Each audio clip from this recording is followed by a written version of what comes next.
you dare approach me? And do not you fear the fierce vengeance of my arm wreaked on your miserable head.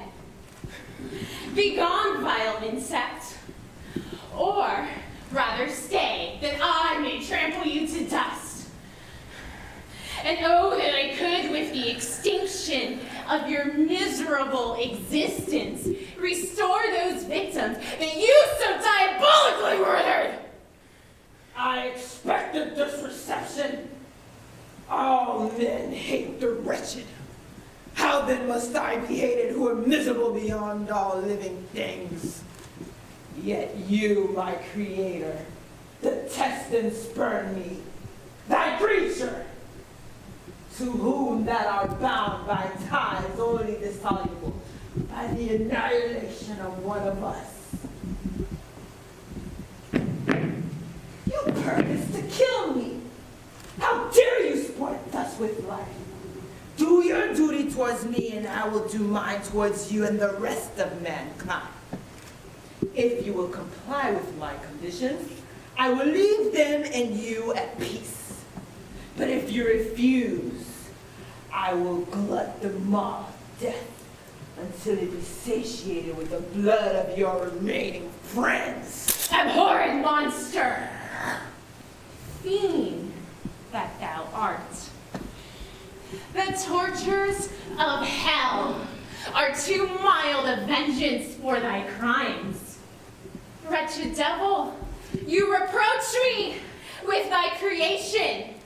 Come now, that I may extinguish the spark that I so negligently bestowed! Be calm! I entreat you to hear me before you give vent to your hatred on my devoted head. Have I not suffered enough that you seek to increase my misery? Life, although it may only be an accumulation of anguish, is dear to me, and I will defend it. Be gone. Or let us try our strengths in a fight in which one must fall. Remember, thou hast made me more powerful than thyself. My height is superior to thine, my joints more supple, but I will not be tempted to set myself in opposition to thee. Why do you call to my remembrance such circumstances that I shudder to reflect that I have been the miserable origin and author? I am thy creature.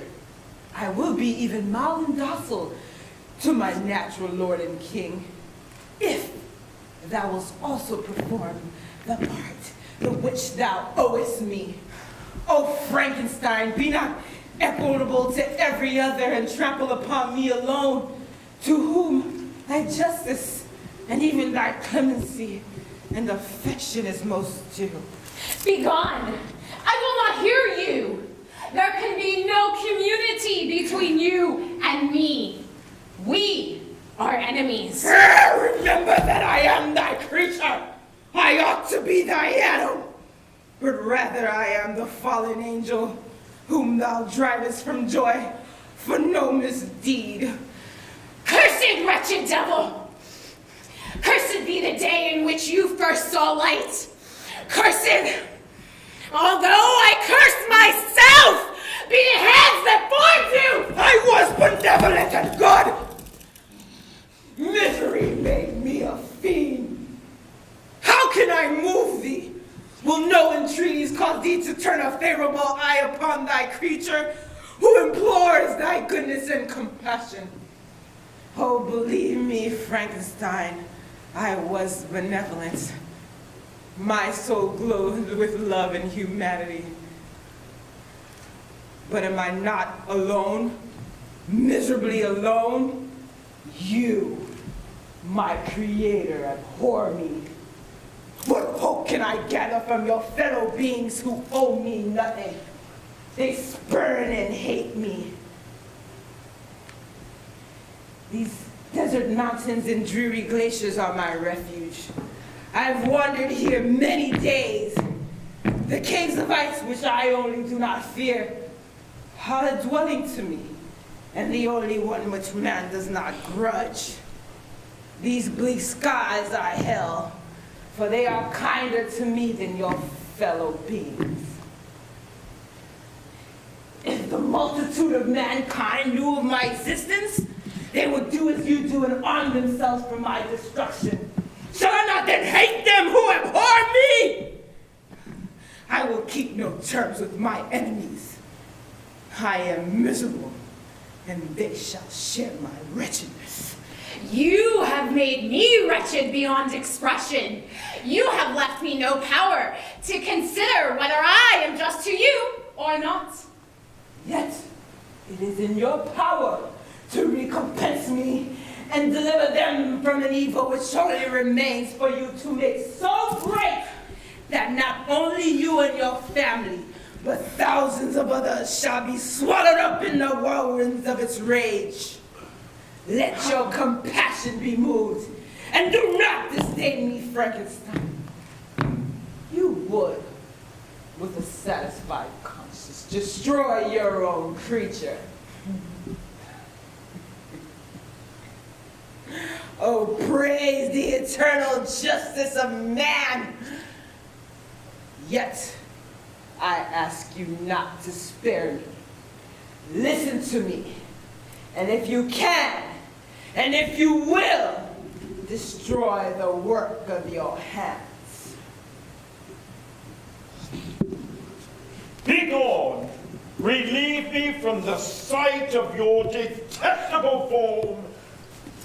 Thus I relieve thee, my creator. Thus I take from thee a sight from which you abhor. Still thou canst not listen, and grant me thy compassion. I command it from you. Upon you it rests whether I forever leave the neighborhood of man and lead a hapless life, or become the scourge of your fellow creatures and the author of your own speedy ruin. You must create a mate for me with whom I can live in the interchange of those sympathies necessary for my being. You alone can do this, and I command it from you as a right which you must not refuse to concede. I do refuse it, and no torture shall ever extort a consent from me. You may render me the most miserable man in the world, but you shall never make me base in my own eyes. Shall I create another like yourself, whose joint wickedness may desolate the world? Begone! I have answered you. You may torture me, but I will never consent. You are in the wrong! And instead of threatening, I am content to reason with you. I am malicious because I am miserable. Am I not shunned and hated by all mankind? You, my creator, would rip me to pieces in triumph. Remember that, and tell me why I should pity man more than he pities me. Shall I respect man while he contempts me? Let him live with me in an interchange of kindness. But this cannot be. The human senses are insurmountable barriers to our union. I will revenge my injuries. If I cannot inspire love, I will cause fear, and chiefly towards you, my archenemy. For you, my creator, do I swear inextinguishable hatred. I will work toward your destruction, nor finish until I desolate your heart, so you shall curse the very hour of your birth. I intended to reason. This passion is detrimental to me. What I ask of you is reasonable and moderate. I demand a creature of another sex, but as hideous as myself. My companion will be of the same nature as myself. And we shall make our bed of dried leaves. And the sun will shine on us as on man, and will ripen our food. It is true. We shall be monsters, cut off from all the world, but in that account, we shall be more attached to one another. Our lives will not be happy. They will be harmless and free of misery. We shall feel the affections of sensitive beings and become linked to a chain of existence and events which we are now excluded. I swear by the sun and by the fire of love that burns my heart, that if you grant my prayer, if you consent, neither you nor any other human being shall ever behold us again. We will quit the neighborhood of man and dwell as it may chance in the most vast savage of places. We will go to the vast wilds of South America. You propose to fly from the habitations of man and dwell in those wilds where the beasts of the field will be your only companion. The picture I present to you is peaceful and human. You must feel that you could deny it only in the wantonness of power and cruelty. Pitiless as you have been towards me, I now see compassion in your eyes.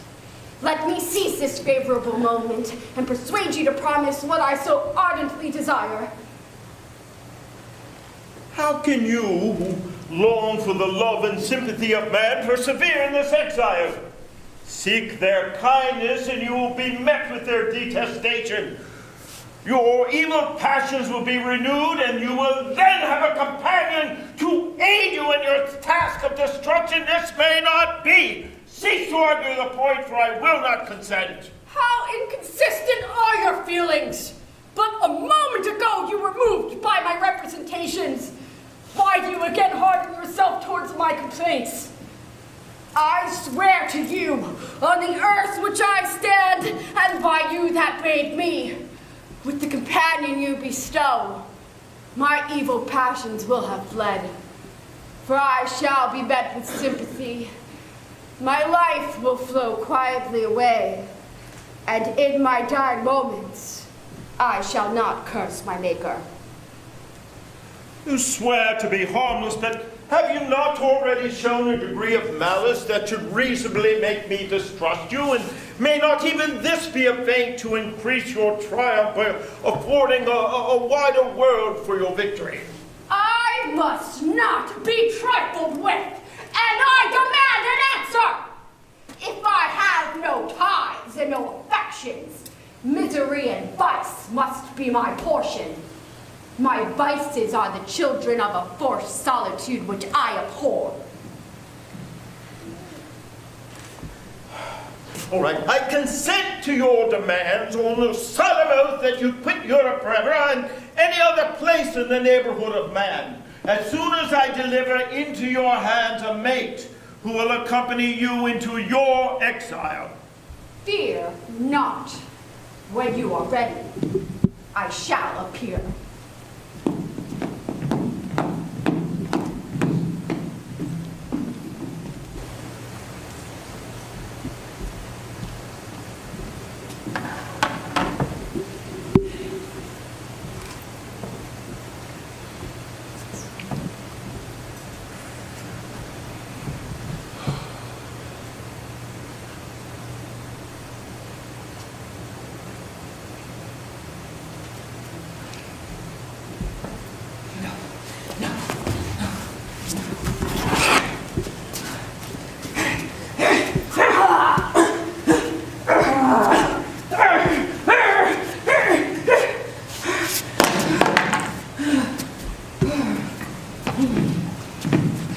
You dare to destroy the work in which you began.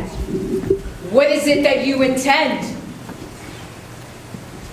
I have endured toil and misery. I left Switzerland with you.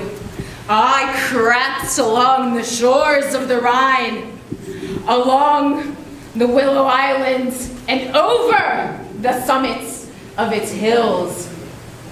I have dwelt many months in the heaths of England, among the deserts of Scotland. I have endured incalculable fatigue and cold and hunger. Do you dare to destroy my hopes? Begone! I do break my promise. Never again will I create another such as yourself, equal in deformity and wickedness. Slave, I before reasoned with you, but you have proved yourself unworthy of my condescension. You believe yourself to be miserable, but I could make you so wretched that the light of day will be hateful to you. You are my creator, but I am your master. Obey!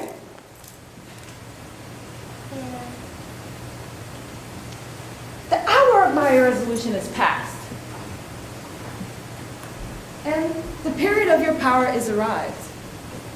Your threats cannot move me to do an act of wickedness, but they do confirm me in a determination of not creating you a companion in vice. Shall I, in cold blood, set loose upon the earth a demon whose delight is in death and wretchedness? Be gone! I am firm, and your words will only exasperate my rage. Shall each man find a wife for his bosom, and each beast have his mate, and I be alone? I had feelings of affection that were requited by detestation and scorn. Men you may hate, but beware, your hours will pass in dread and misery, and soon the bolt will fall, which must ravish from you your happiness forever. Are you to be happy while I grovel in the intensity of my wretchedness? You can blast my other passions, but revenge remains revenge, henceforth dearer than light or food. I may die, but first you, my tyrant and tormentor, shall curse the sun that gazes on your misery. Beware, for I am fearless and therefore powerful. I will watch with the wiliness of a snake, so that I may sting with its venom. Man, you shall repay the injuries you inflict! Devils, cease, and do not poison the air with these sounds of malice. I have made my declaration to you, and I am no coward to bend beneath words. Leave me. I am inexorable.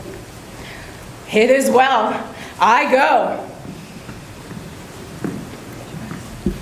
But remember, I shall be with you on your wedding night. Villain! Before you sign my death warrant, be sure that you are yourself safe.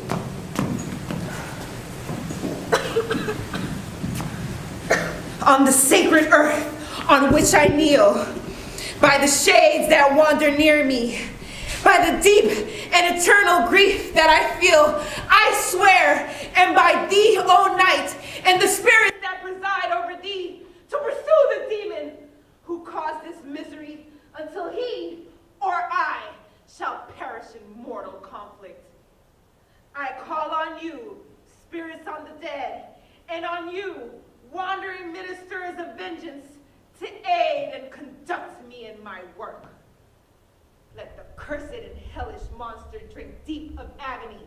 Let him feel the despair that now torments me.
relied on is gone. I fear that I shall soon die. And you, my enemy and persecutor, you're still being being. Think not that I possess that burning hatred or ardent desire for revenge I once felt. But I feel myself justified in desiring the death of my enemy. You hate me, but your abhorrence cannot possibly equal that I feel for myself. I look at the hands that executed the deed of my creation, and think of the warped mind that conceived it, and I long for the moment where it will haunt my thoughts no more. During these last days, I have found myself occupied with my past actions. Nor do I find them blamable. In a fit of enthusiastic madness, I created a rational creature, and was bound towards him to assure, the best of my ability, your happiness and well-being. This was my duty. But there was another still paramount to that. My duty towards the beings of my own species had greater claims to my attention because they included a greater proportion of happiness or misery. You showed unparalleled malignity and selfishness and evil. You killed my friends. Nor do I know where this thirst for vengeance may end. And what was that, Amedeo? That I should ask thee to pardon me? I who have irremediably destroyed thee by destroying all thou lovest? Miserable wretch! That you render no one wretched, you ought to die! The task of your destruction was mine. But I failed. I failed. Yes, you failed. Did you think that I was dead to agony and remorse? You who suffered not 1/10,000th of the agony I endured during the lingering process of my creation. That you remain a mischief of destruction disturbs me. In other respects, when I momentarily expect my release, is the only happy one I've felt in several years.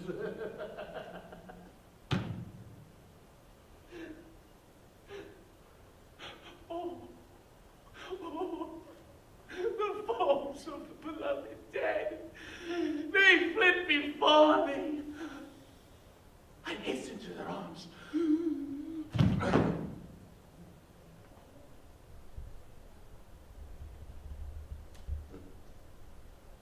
And now, it is over. Here is my last victim. I have devoted my creator to misery. I have pursued him to this irremediable ruin. And there he lies, white and cold in death. He cannot answer me. In his murder, my crimes are consummated. The miserable series of my being is wound to a close, oh Frankenstein. But soon, I too shall die, and what I now feel will no longer be felt. I was fashioned to be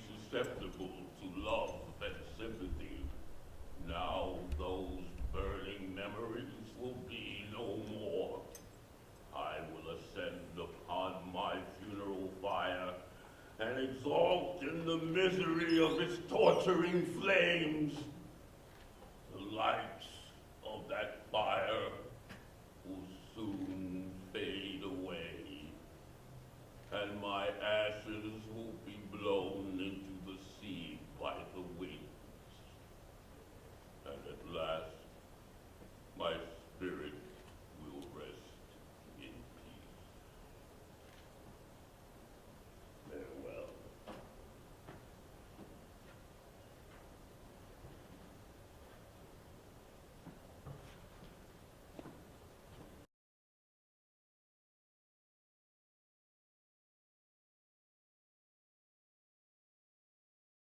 I expected this reception.